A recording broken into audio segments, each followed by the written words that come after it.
이 시간 저희들에게 주신 하나님의 말씀은 요나서 3장 1절부터 10절까지입니다.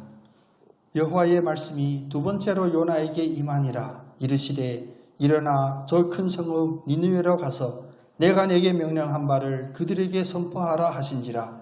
요나가 여호와의 말씀대로 일어나서 니느웨로 가니라. 니느웨는 사흘 동안 걸을 만큼 하나님 앞에 큰 성읍이더라. 요나가 그 성읍에 들어가서 하루 동안 다니며 외쳐 이르되 40일이 지나면 니느웨가 무너지리라 하였더니 니느웨 사람들이 하나님을 믿고 금식을 선포하고 높고 낮은 자를 막론하고 굵은 베옷을 입은지라. 이 일이 니느웨 왕에게 들림에 왕이 보좌에서 일어나 왕복을 벗고 굵은 베옷을 입고 제 위에 앉으니라.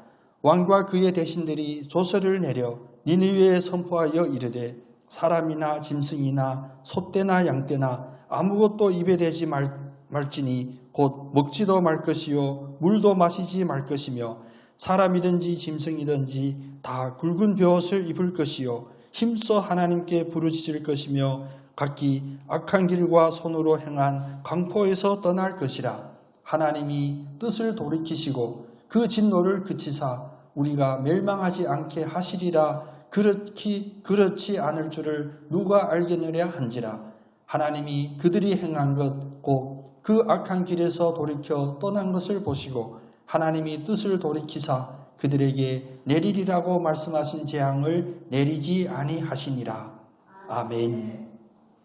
오늘도 우리를 부르신 하나님은 그냥 아무런 이유 없이 우연히 우리를 부르시는 것이 아니라 이 자리에 부르신 하나님의 그 크신 뜻이 있는 줄 믿습니다.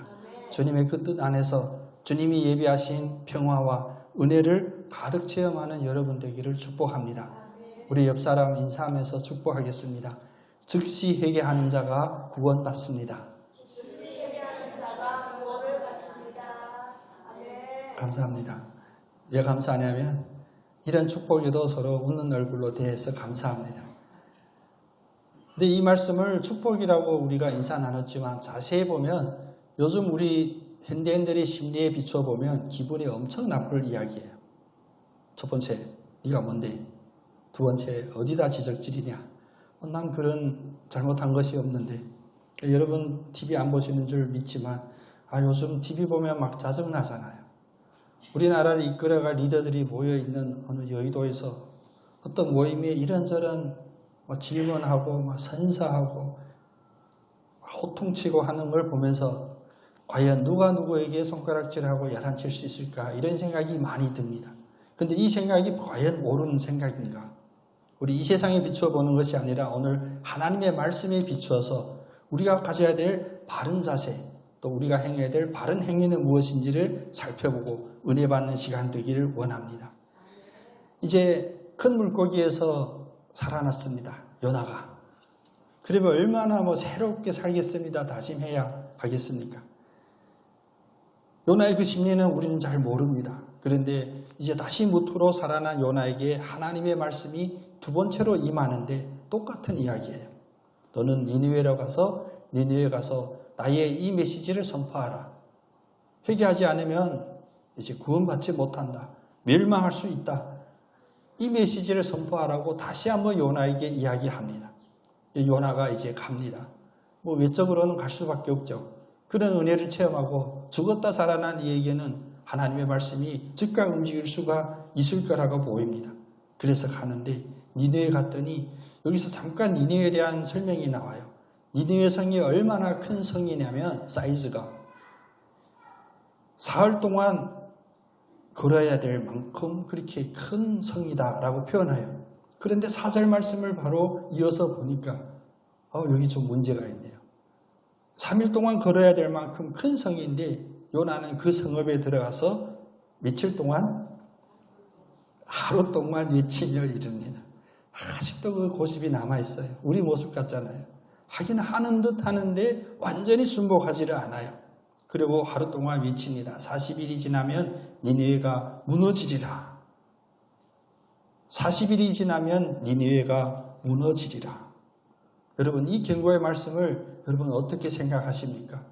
혹시 우리에게 그런 일이 있어서는 안 되고 있을 수도 없겠지만 혹시 우리에게 하나님의 사람이 임하여서 40일 안에 너의 집이 무너지리라 라고 한다면 그 말씀을 어떻게 받아들이겠습니까? 왜? 도대체 내가 뭘 잘못했는데? 그거부터 물을 것 같은 우리의 심리입니다. 그러나 오늘 그냥 40일 후에 니느웨가 무너지리라라는 이 경고 앞에 니느웨 사람들이 반응을 한번 살펴보기를 원합니다. 먼저 니느웨 사람들은 이 요나를 비웃지도 않았어요. 어디 와서 외지 사람이 이따의 소리를 하냐 하고 야단치지도 않았습니다. 때리지도 않았어요. 원래 이 니느웨 사람이 그들은 그 강대국으로 식민 대국으로 폭력적이고 전쟁도 잘하고 싸움도 잘해요. 그런데 이 말 앞에서 니느웨가 40일 안에 무너지리라라고 하는 이 말 앞에서 그들은 오히려 이런 폭력을 행사하지 않고 바로 무엇을 하게 되냐? 뜻밖의 대규모로 회개의 표식인 굵은 벼옷을 입습니다. 왕이 명령해서도 아닙니다.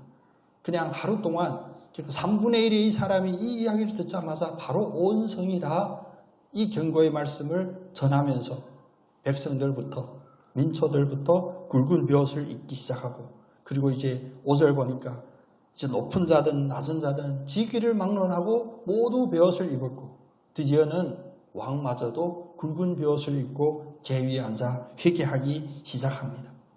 여러분 이 일이 어떻게 일어날 수가 있었을까요? 이 일을 쉽게 설교하는 설교자는 한마디로 쉽게 할 수 있어요. 하나님이 하셨으니까. 그런데 이 말씀이 우리에게 책임감 있게 우리의 현실에 다가올 수 있는 그런 깊은 영적인 고민을 해보기를 원합니다. 니느웨 사람들에게 왜 이런 일이 일어날 수가 있었을까? 그런데 이런 일이 왜 우리에게는 일어나지 않을까? 사실 우리 주변에 보면 교회 안 다니는 사람들이 더 많아요. 그렇죠? 우리 교회도 보면 빈자리가 더 많죠. 안 다니는 사람들이 더 많아요. 그래서 예수를 전한다고 하는데 우리 어느 선배님처럼 우리가 식사를 할 때 아이고 그 사장님 그냥 짜증날 만큼 시켰어요. 뭐 김치 갖고 와라, 뭐 갖고 와라, 왜 짜냐, 뭐 어쩌나 하다가 혹시 교회 다니시나요? 계산할 때 교회 다니시나요? 이번 주부터 교회 다니세요. 그리고 선배님은 아마 오늘 나 또 전도했거든 할 거예요. 근데 그 자리에 있던 저는 그런 생각이 안 들었어요. 그 사장님의 그 마음이 저한테 막 전해지는 거예요. 너 나 잘 믿고 잘 다녀.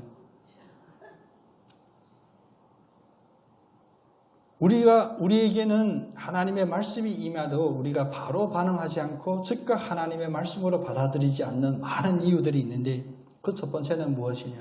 그게 하나님의 말씀으로 받아들여지지를 않고 두 번째는 그대로 받아들이기 어려워요. 원인을 따져야 돼요. 도대체 무엇 때문에? 그 원인이라면 큰 잘못은 큰 증거로 작은 잘못은 용서까지 할 수 있는 우리가 재량하는 많은 판단의 기준들이 있기 때문에 우리들에게 한순간도 쉬지 않은 하나님의 그 경고의 말씀 앞에 오늘 니느웨 사람처럼 하지 못했어요. 오히려 니느웨 사람들은 그 당시 시대 상황 막 분석을 합니다. 신학과에 가면 이런 것을 한 학기 강의할 수도 있어요. 그 당시 니느웨에 얼마나 많은 폭행을 하고 악을 행하는지 자기들도 잘 알고 있었어. 그러니까 이런 말씀이 들렸을 때 바로 회개했던 거야. 그럼 왜 2024년 우리 주변에 누가 봐도 악인인 게 분명하고 용서받을 수 없는 이들은 회개하지 않을까요? 절대 사회 배경적인, 문화 배경적인 사유로 이 일을 바라볼 수가 없습니다. 이제 오래전 이야기죠. 1907년 우리가 잘 아는 평양 대부흥운동은 우리 한국교회의 대부흥만이 아닙니다. 전 세계가 주목해봤고 그 당시 전 세계 교회에 새로운 바람을 일으키는 그 첫 출발점이 됐던 1907년 평양 대부흥회는 한 사경회에서 시작됐습니다. 우리 요즘 사경회라는 이야기를 잘 쓰지 않는데 성경 공부를 하는 거예요. 특히 우리 수요일 저녁 같으면 우리 주보에도 수요 저녁 예배라고 표현되어 있지만 좀 더 긴 시간으로 성경을 좀 깊게 바라보고 더 높게 바라보는 그런 시간, 이 사경회를 가지는데 그 사경회에서 어떤 일이 일어났냐? 이 사경회를 인도하던 미국 선교사님들이 먼저 회개합니다. 무엇을 회개했냐? 우리로선 차마 인정하기 어려운 그런 회개를 시작합니다. 내가 선교사로서, 내가 목사로서, 내가 이 자리에 가득 찬 이 조선인들을 인도하는 영적인 지도자로서 조선인들을 무시했던 저의 잘못을 회개합니다. 왜? 사랑하는 성도님 아마 설교할 땐 그렇게 했을 거예요. 근데 실제로 사랑했냐? 무시했거든요. 더럽고 예의도 모르고 욕심만 가득하고 알려줘도 깨닫지 못하고, 그 사경회를 인도하던 선교사가 바로 자기 이 죄를 회개함으로 시작이 됩니다. 그러면 밑에 있는 회중들은 어떻게 반응했냐? 그래, 내가 이런 날이 올 줄 알았다. 까불 때부터 알아봤어. 언젠가 한번 큰 코 다칠 거야. 드디어 회개하네. 그나마 용서할 만하네. 이런 심리가 전혀 아니었습니다.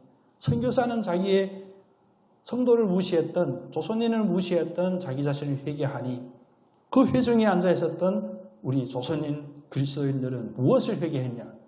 여러분 듣고 놀라지 마십시오. 갑자기 일본인에 대한 사랑의 마음을 품지 못했던 자기들을 회개했대요. 누구도 아멘 안 하셨죠? 아멘 하기 어렵거든요. 지금도 우리는 아멘 하기가 어려워요. 그런데 그 당시는 어떤 상황이냐? 바로 그 일본인들이 이 조선 땅을 늘 탐내요. 폭행으로 했고, 침입해왔고, 억압하고, 이제 조선을 우리의 땅이다. 우리 한 나라다. 그래서 합병하려고 했던 가장 어두운 그 시각에 이 일반 성도들이 사회에서 높은 지위를 가진 일들도 아니었지만 그들의 마음에 일본인들을 용서할 마음, 일본인들을 용서하지 못했던 그것을 회개했던 거예요. 하나님 앞에서는 일본인이나 나나 저 선교사나 우리 성도들이나 다 똑같은 죄인이었고 정죄받을 수밖에 없었는데, 예수 그리스도의 은혜로 우리가 용서받고 구원받았으니 우리도 그 마음을 품읍시다 라는 그런 고백을 했던 겁니다. 다시 말하면 그들의 마음에 남아있었던 교만, 원한, 분노 이런 것들이 다 사라지게 되었습니다. 그래서 그것이 바로 1907년 한국교회 전체, 전 세계에 뻗어나가는 복음의 부흥의 시작이 되었던 거예요. 왜 여러분 우리에게는 이 부흥이 지금 시작되지 않을까요?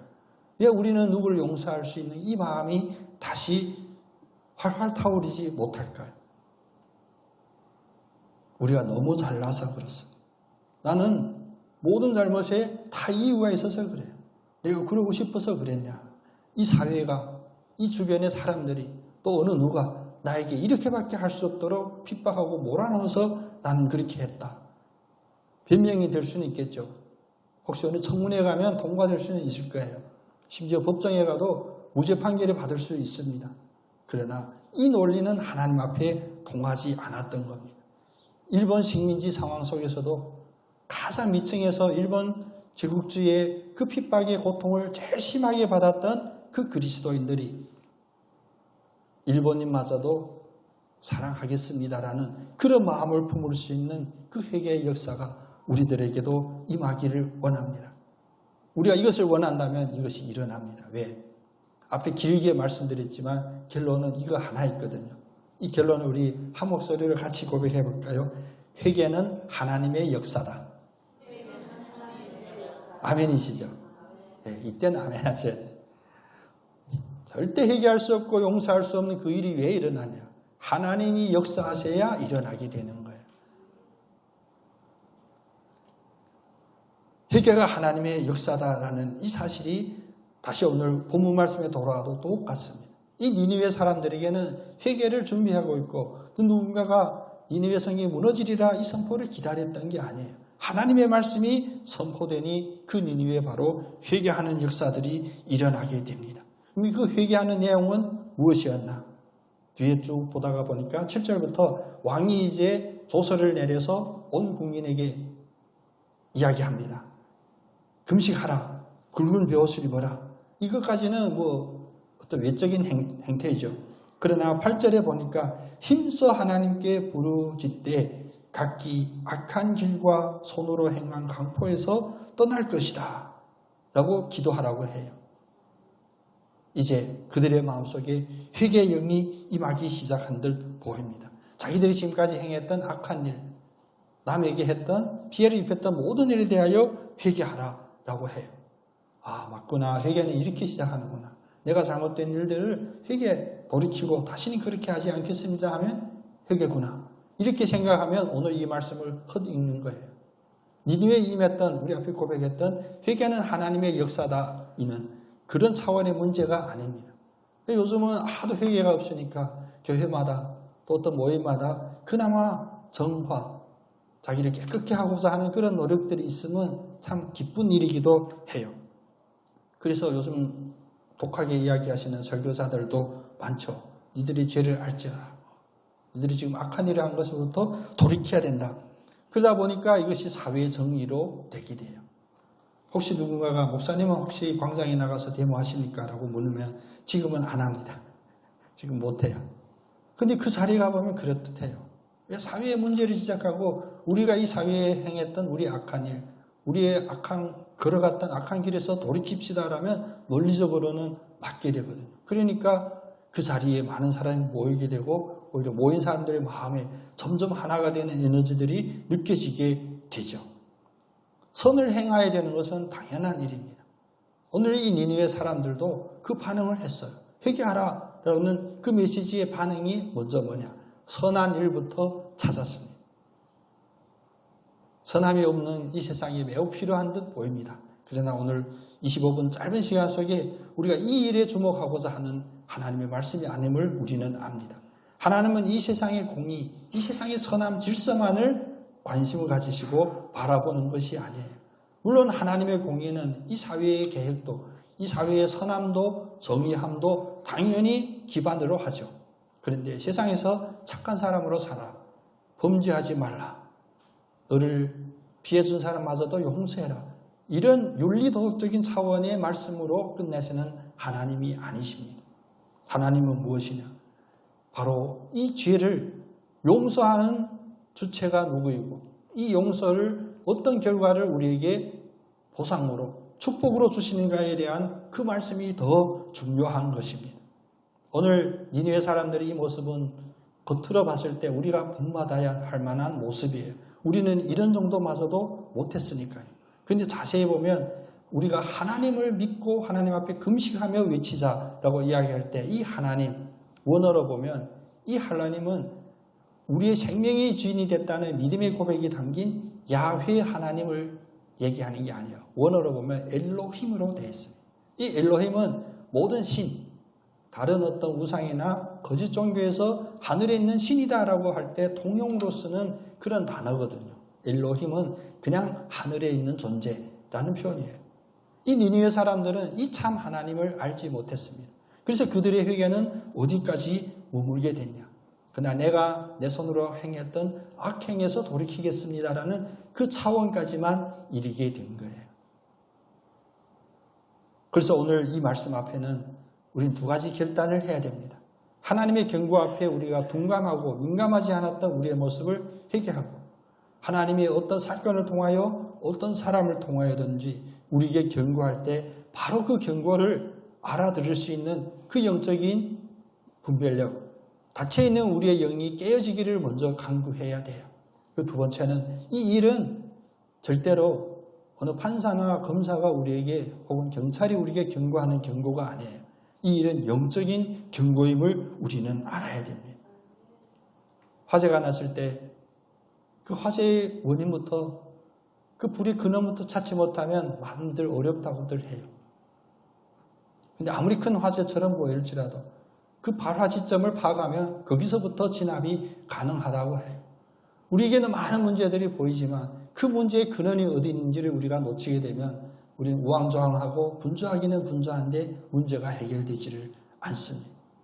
오늘 하나님이 니느웨 사람들에게 선포한 이 말씀은 너희들이 제국주의로서 많은 식민지를 강탈했던 그 폭행에 대한 경고뿐만이 아니라 너희들이 이 일을 통하여 결국 죽어가는 그 영혼을 살리고자 하는 하나님의 그 음성이 그 속에 담겨져 있었습니다. 우리의 사회에 우리 힘으로 키울 수 있는 것, 바로 잡을 수 있는 것, 그것은 한계가 있습니다. 바로 잡을 수도 없습니다. 그러나 그 노력이 아무리 열심히 일하 할지라도 그 열심의 결과는 무엇이냐? 하나님이 우리 영혼을 구원하고 영생을 주신다고 하는 이 약속과는 비교할 수 없이 미약하고 보잘것없는 것임이 분명합니다. 이것을 깨닫게 된다면 우리가 하나님의 경고를 들을 수 있는 그 영적인 귀가 어떻게 열리게 되냐. 나에게 주는 모든 경고에 기분 나쁘지 않아요. 예, 감사합니다. 할 수 있어요. 그렇다고 예배 마치고 여러분 서로 상대방 비판하고 얘가 하나님의 사람입니다 수상하면 좀 어렵긴 하겠습니다만, 근데 모든 나에게 거슬리는 이야기에 대하여 이제 전에 같은 반응이 아닐 줄로 믿습니다. 우리가 미세하게 정신 차려야 되는 것은 무엇이냐. 그냥 스쳐 지나간다고 세상이 우기는 우연 속에서도 하나님이 우리에게 주시는 이 살리려고 하는 이 구원의 말씀이 있고 경고의 말씀이 있음을 늘 귀 기울이시기를 바랍니다. 오늘 좀 운이 안 좋았네. 오늘 재수없어. 이런 말로 건너갈 수 있는 일이 절대 아님을 반드시 기억하기를 원합니다. 갑자기 오늘 교회 가고 싶지 않네 라는 생각이 들 수도 있겠죠. 이 역시도 하나님이 우리에게 주는 준엄한 경고임을 여러분 생각하시기를 원합니다. 저희 집에도 매일 주일마다 교회 나온다고 하고 아직도 자빠져 있는 한 놈이 있지만, 경고의 말씀 앞에 우리의 마음이 열리고 영혼이 열리기를 원합니다. 지금까지 교통방송 중에 참 귀한 방송이 있거든요. 그건 뭐냐면 지금까지 방학한 이들에게 전화하고 선물 주는 그런 프로그램이 있어요. 교회 20년, 30년 안 나왔습니다. 그러면 전화해서 선물부터 줘. 선물이 한 10몇 가지인데 어떤 선물 원하십니까? 선물 주고 PD가 그 다음 오십니다. 이번 주 교회 꼭 나가세요. 그럼 거의 다 대답하시더라고요. 물론 대답은 하세요. 근데 이런 모든 과정에서 우연이 없거든요.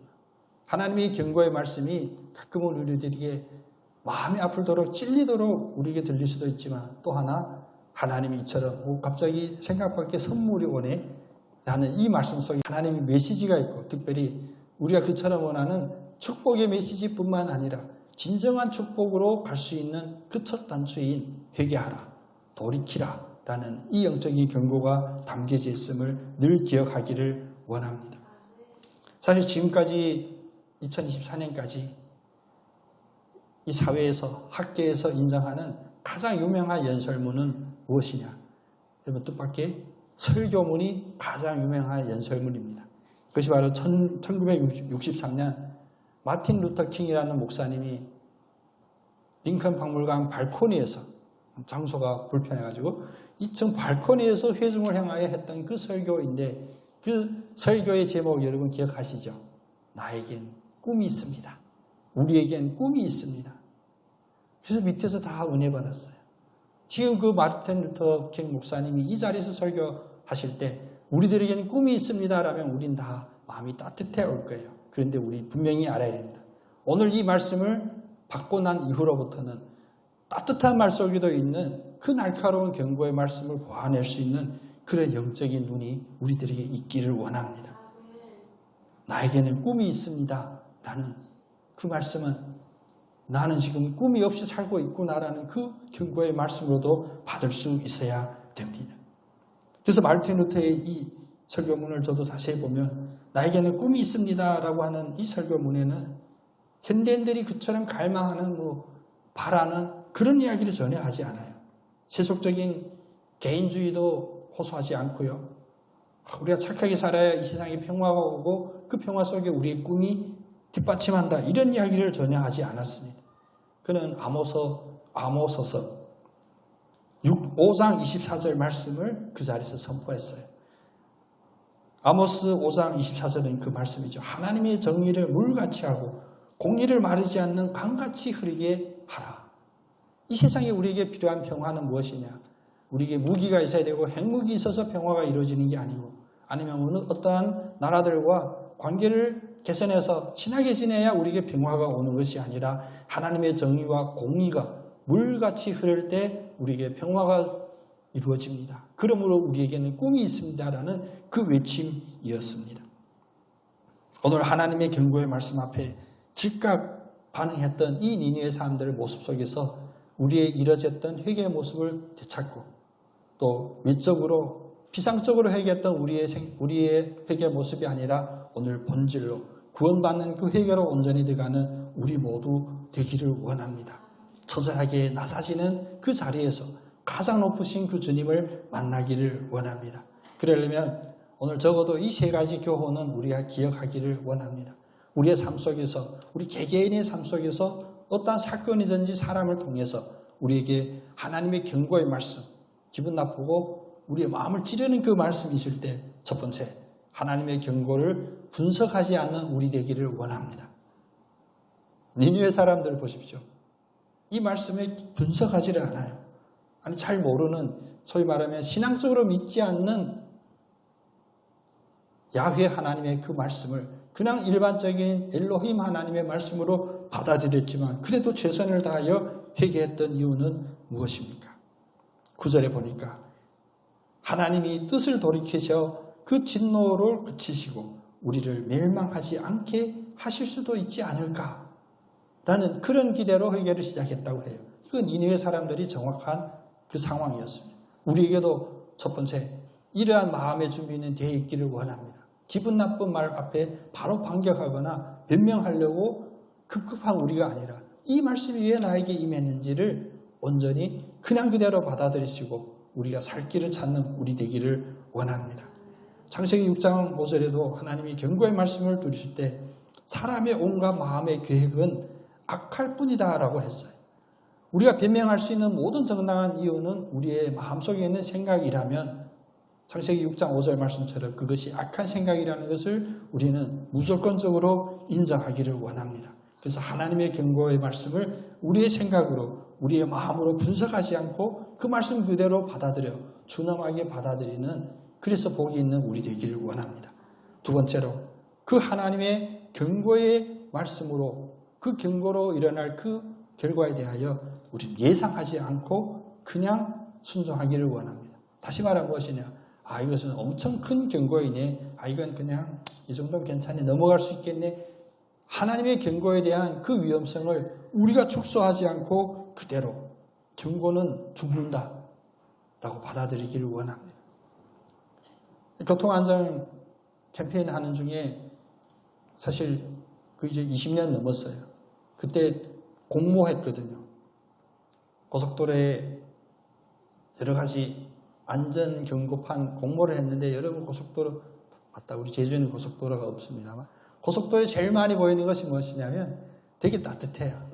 집에서 퇴근을 기다리는 아이들을 생각해봐라 뭐 이런 거. 그래서 속도를 줄이래요. 사고 나지 않게. 그래서 맞다. 집에 기다리는 우리 애기들. 내 와이프 때문에 속도 줄여야지 생각할 퇴근하는 아저씨들이 몇 명 있을까요? 여기 아저씨들이 반응하지 않습니다만. 그럴듯해요. 근데 그게 효과가 있을까? 아닙니다. 그때 1등 했던 것이 뭐냐면 대전 대덕구에 있는 대덕대학의 한 학생이 1등 했어요. 그건 뭐냐면 딱 이렇게 써져 있어요. 과속하면 죽는다. 과속하면 죽는다. 그냥 눈에 확 들어올 뿐만 아니라 마음에 확 닿는 거예요. 그래, 과속하면 죽는구나. 하나님의 이 경고의 말씀 앞에 죽는다라고 하는 하나님의 이 경고의 말씀 앞에 정신 차리시고 모든 우리 잡다한 이유 변명을 다 던지시는 우리 되기를 원합니다. 그랬을 때 세 번째, 하나님의 경고에 즉각 돌이키고 회개하면 바로 하나님의 역사하심이 우리에게 드러나게 돼요. 그래, 멀리 우리 죽은 다음 하늘에서 영생의 멸류관을 받을 것이다. 이런 장원한 오래된 후에 그런 축복이 아니라 그냥 경고의 말씀에 이유를 따지지 않고 분석하지도 않고 그냥 그대로 순종했을 때 회개하는 우리들에게 축복이 그 자리에서 임하는 줄 믿으시기를 바랍니다. 로마서 10장 13절에 말하죠. 주의 이름을 부르는 자마다 구원을 받으리라. 이름을 부르는 그 순간에 구원을 받으신다라고 약속해 주셨습니다. 그래서 니느웨 사람들은 사실 새신자 교육도 안 받았고 교회 등록하지도 않고 뭐 예배 뭔지 잘 모르고 자기 뜻대로 하여간 엘로힘 그냥 초월된 존재 앞에 우상 숭배했을지라도 오늘 하나님의 이 경고의 말씀에 즉각 회개했을 때 그들에게 임했던 축복이 무엇이냐? 오늘 10절 마무리하는 말씀이었죠. 하나님이 그들이 행한 것 곧 그 악한 길에서 돌이켜 떠난 것을 보시고 하나님이 뜻을 돌이키사 그들에게 내리리라고 말씀하신 재앙을 내리지 아니하시니라. 우리가 간절히 원하는 바가 아니겠습니까? 우리가 이 나라와 이 민족을 위하여, 우리 가정을 위하여, 우리 자녀들을 위하여, 심지어 내 개인을 위하여 간절히 기도하는 그 기도의 제목이 아닙니까? 나의 악대로 나를 벌하지 마시고 저를 긍휼히 여겨 주시옵소서. 그러면 이 일이 이루어지려면 앞에 하나님의 경고를 분석하지 않고, 둘째 하나님의 경고, 그 예상을, 경고의 결과를 우리가 예상하지 않고 그대로 받아들일 때 즉각 순종하는 우리들에게 똑같은 은혜가 임할 줄로 믿습니다. 그래서 오늘 이 3장의 이야기에서는 주인공이 요나가 아니었어요. 요나는 제4장에 나옵니다. 하회를 기다리시라, 이렇게 연속극으로 시리즈를 하는데, 오늘 주인공으로 보여주셨던 이 니느웨 사람들의 그 모습을 우리 반드시 기억하고, 여러분 오늘부터라도, 오늘 이 순간부터라도 하나님의 모든 미세한 경고에 민감하게 반응하는 영적으로 살아있는 우리 모두 되기를 소원합니다. 오직 성경 오직 그리스도 오직 은혜 제주 반석교회 주의 말씀에 마음을